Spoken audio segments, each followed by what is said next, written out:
बचाने के लिए मेरी जूती चलकर वहाँ आएगी। यहाँ मेरे पास आकर बात करो।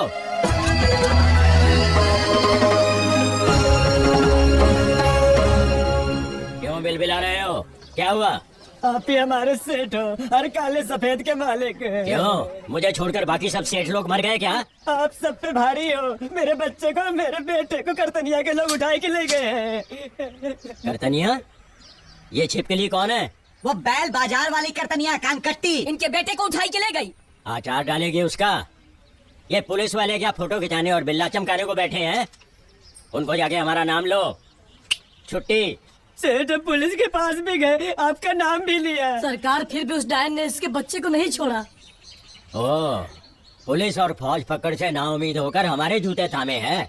मैं किसी दूसरे के फट्टे में पैर नहीं डालता। मैं सिर्फ अपनी लड़ाई लड़ता हूँ। चलो जाओ, खिसक लो यहाँ से। उस कानकट्टी को सारी मदद वनपरा गांव की माँ साहिबा लक्ष्मी देवी से मिलती है सरकार। वो माँ साहिबा लक्ष्मी देवी के गुंडे वहाँ उनके बचाव के लिए खड़े हैं। अबे ओ वकील जी। फोन घुमाओ और मेरे सारे बच्चों को यहाँ बुलाओ।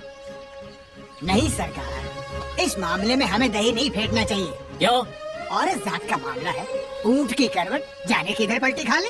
अरे आप लोग नहीं जानते, सेठ अंगार चंद के लोग कभी किसी औरत के मामले में अपने आप को पंख नहीं मारने देते, फिर भी मुंह उठा के चले आए। अरे किसी और जगह जाओ, काम देखो, अपना धंधा करो। हाँ जी सरकार। यहाँ तक मैं समझता हूँ, मुझे ये औरत का ऐसा वैसा मामला नहीं लगता है? अनपरा की माँ और उसके बच्चे इसमें शामिल हैं। बड़ी हठ धर्मी है वो। उसके खिलाफ कोई भी मुझसे मदद मांगने आएगा, मैं तो उसकी मदद जरूर करूँगा।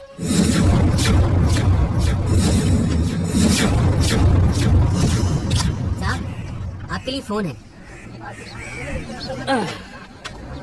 हेलो बल्ली, तुम्हें फौरन घर आना है। जी पिताजी। अभी आए जी, अभी आए। जय हनुमान ज्ञान गुण सागर, जय कपीश तिहु लोक उजागर, रामदूत अतुलित बल धामा, अंजनी पुत्र पवन सुत नामा, महाविक्रम। आपके लिए फोन है। शक्ति जाके देखना कौन खता कबड्डी खेल रहा है फोन पे। जय हनुमान ज्ञान गुण सागर, जय कपीश तिहु लोक उजागर, रामदूत अतुलित। कौन है बे? तेरी अम्मा ने भूत की मेहंदी रचाई थी ना, वो ही भूत हूँ मैं। भैया। हाँ पिताजी। कौन पिताजी यार? पिताजी। पिताजी आप भैया से बात करेंगे? मुझे साथ लेकर जल्दी यहाँ आ जाओ। ठीक है पिताजी, हम लोग अभी निकलते हैं, बस अभी पहुँचते हैं। ये पकड़ तो जरा, पकड़ तो इसे। क्या रे, तूने हमारे बाप की आवाज नहीं पहचानी? मैं तो अपने बाप की आवाज नहीं पहचानता हूँ। तेरे बाप की आवाज मैं अभी सुना था। ये लॉ कॉलेज बॉयज हॉस्टल है। जी हाँ। मुझे जयचंद से बात करनी है। जी अभी बुलाता हूँ। हाँ हाँ कौन है बोल। तुम आज कॉलेज नहीं गए? पिताजी पिताजी मैं गया था और फिर आया, फिर गया और फिर। अरे कॉलेज है कि कैरम बोर्ड है? गोटी की तरह कभी इधर कभी उधर। नहीं जी पिताजी, मैं अभी दोपहर को वापस जाऊंगा। नहीं, वहाँ जाने की जरूरत नहीं है, तुम सीधा घर आ जाओ। नहीं वाकई में मैं जा रहा हूँ दोपहर को पिताजी। अरे अपनी ही तल रहा है बेवकूफ, मेरी बात सुन। यहाँ कुछ जरूरी काम निपटाना है, फौरन आ जा।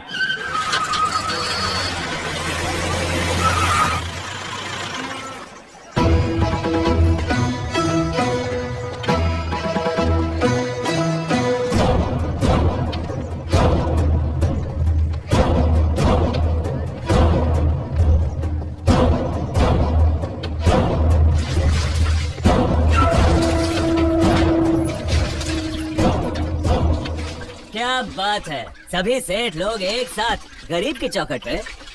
ओह, तो तू ही है वो गरीब जो बेचारे किसान के बेटे को जबरदस्ती उठा लाया और अब फिरौती में उसका खेत हड़पना चाहता है।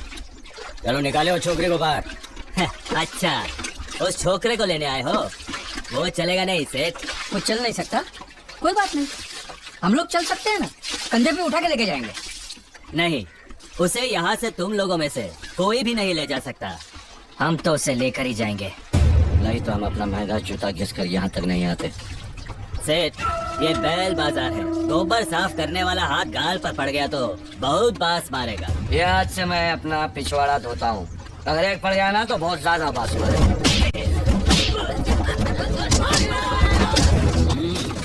मैं धूप में ज्यादा देर खड़ा नहीं रहूंगा, ये सब खत्म करो और जल्दी चलो।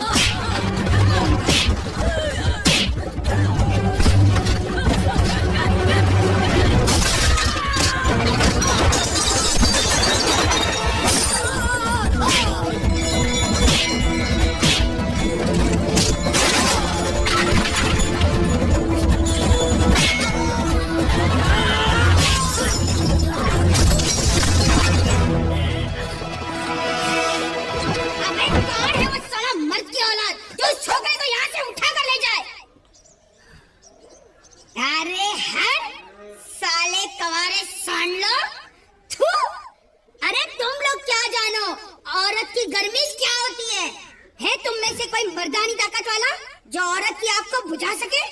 अगर है तो कुत्तों आगे बढ़ो, मैं भी देखती हूँ तुम लोगों को टेढ़ी दुम की औकात याद दिला दूंगी। हाँ,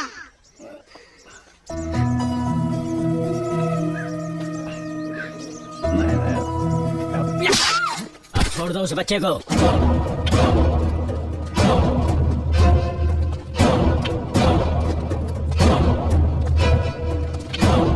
ऐसे खून खराबे के लिए यही लोग जिम्मेदार हैं, और इस गुनाह के लिए इन बाप बेटों को तो सजा मिलनी ही चाहिए। That's all, Your Honor.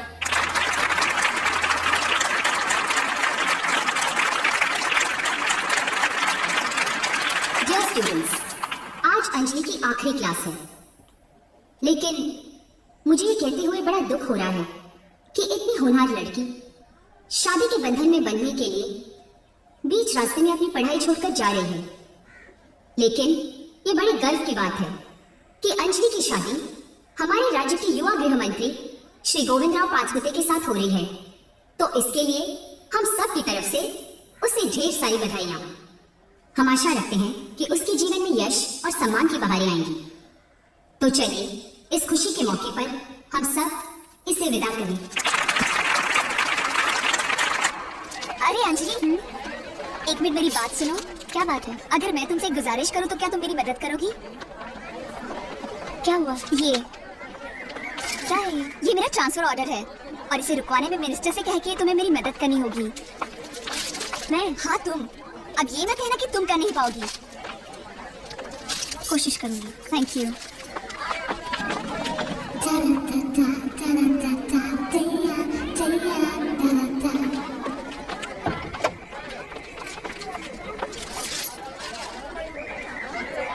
Bye bye. Thanks. सुनो, सुहाग रात की वक्त दे देना, भूलना मत। चलो चलो, बाय।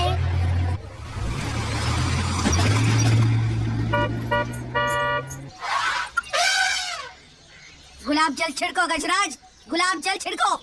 गुलाब जल छिड़को गजराज, गुलाब जल छिड़को। कैसे मावत हो तुम? एक हाथी से गुलाब जल नहीं छिड़कवा सकते? तो वो छिड़ी, मैं दिखाती हूँ। गजराज, गुलाब जल छिड़को, छिड़को गुलाब जल।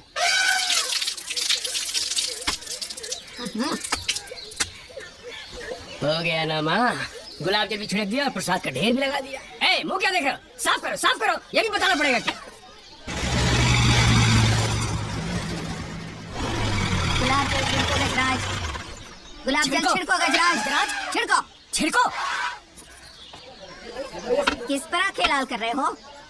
किसने बोला तुम मनुष्यों को हाथी को यहाँ लाने को? मैं नहीं। भाई क्या कर रही हो तुम? वहाँ खेत में धोने का काम रुका हुआ हाथी के न होने से तू उसे यहाँ लाकर तमाशा करवा रही है। क्या आंगन में सर्कस चल रहा है? क्या सर्कस? मेरी नवासी की शादी, उसमें हाथी के द्वारा गुलाब जल छिड़का जाए तो क्या वो तमाशा है? ऊंचे घर की इज्जत धुल गई क्या? एक पवित्र रस्म को सर्कस कह रहा है तू? तो फिर तो ऐसा क्यों नहीं करती? जब शादी में खाना परोसा जा रहा है तो हाथी के सूंड से दाल और रायता क्यों नहीं परोसवाती? वो भी एक सम्मान की बात है। सारा गांव देखेगा कि हाथी दाल और रायता परोस रहा है। वीरू, मेरे बाप बनने की कोशिश मत करो। अनपरा गांव के लोगों पर हाथी गुलाब जल छिड़केंगे या दाल परोसेंगे, ये तय करने वाली मैं हूँ, कोई नौकर चाकर नहीं। देख बस, अंदर चल।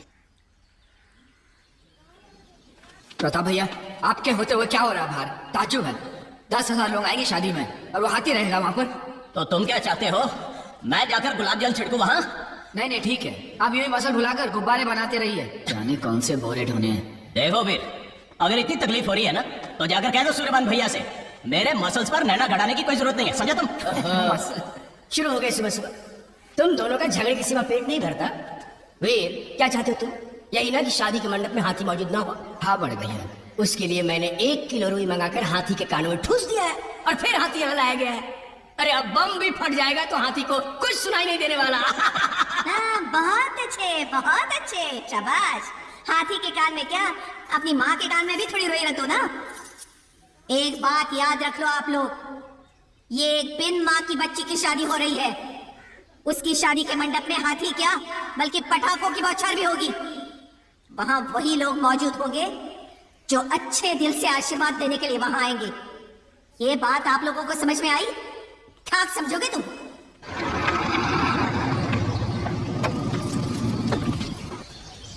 नारी राजकुमारी आ गई, नानी माँ की लाडली बेटी आ गई।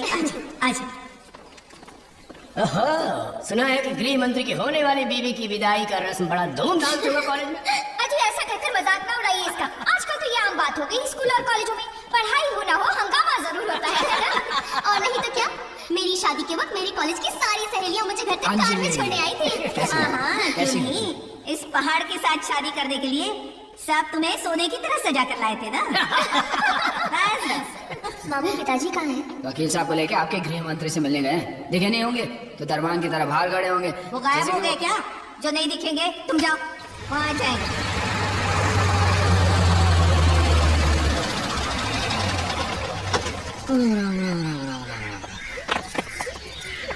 कहाँ मर गए सब लोग? क्या बात है वकील? 4 लोगों को भेजिए भाई, इतना वजन मुझसे नहीं उठा जाएगा। अच्छा, सुनो, जाओ वकील की मदद करो। लगता है गृह मंत्री ने ज्यादा सामान भेजा होगा, है ना? जल्दी जाओ। आइए जल्दी निकलिए। क्या हुआ जीजा जी? नहीं लेटा है। हवा आने दीजिए, पानी ले आइए जल्दी। क्या ये हालत हुई कैसे? पिताजी को क्या हुआ? अरे तेरे मुंह में जबान नहीं क्या बोलने के लिए? क्या हुआ? हम सिर्फ इतना ही कह सकता हूँ कि ये शादी नहीं होगी। गृह मंत्री ये कह रहे हैं कि ये रिश्ते से उन्हें अड़चने आ रहे हैं। हम तो कह रहे हैं उनसे बुलवाया जा रहा है ताकि हमारे बच्चे की शादी रुक जाए। मेरी नवासी की शादी रुक जाएगी? किसमें इतना दम है बता। मेरा गला दबाने से क्या फायदा? गला दबाना ही है तो अंगार चंद का दबाई है। शादी को रुकवाया, वो अंगार चंद ने 10 MLA लोगों को काबू में करके रखा और धमकी दी है गृह मंत्री को कि अब शादी